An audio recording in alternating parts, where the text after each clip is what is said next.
Tapos na naman yung 1 week off ko mga bro. Kaya lilipad na naman ako papuntang work. Bali, Brisbane to Perth. Then tomorrow, flight from Perth to site to Wodgina site. Bali sa Pilbara region yun. Doon sa malapit sa Port Hedland. Bali di mag-stay tayo dito sa hotel na to ng 1 night para makapagpahinga ng maayos before flying to work. Bali tong hotel na to, provided to ng company na pinagtatrabahuan ko. Pati yung flight ko is sagot na rin nila. Hindi tulad dati ng una kong company,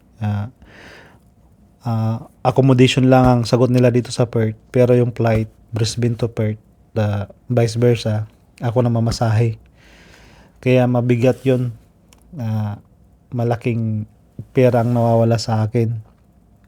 Kaya kayo kung magpapa-IFO kayo, piliin nyo talaga yung may pre-flight at accommodation dito sa Perth. Kasi marami rin ang mga nagpapa-IFO na wala silang accommodation dito sa Perth. Hindi sila binigyan. Bali, makikita mo sila nasa airport, doon lang sa airport natutulog hanggang dumating yung flight nila na papuntang site.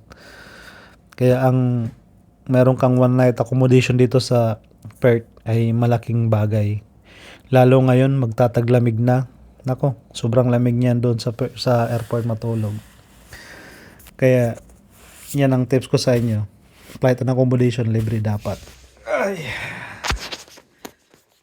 Tulog na rin ng maaga kasi bukas na umaga, maaga rin ang gising kasi 5 o'clock lipad na papuntang site.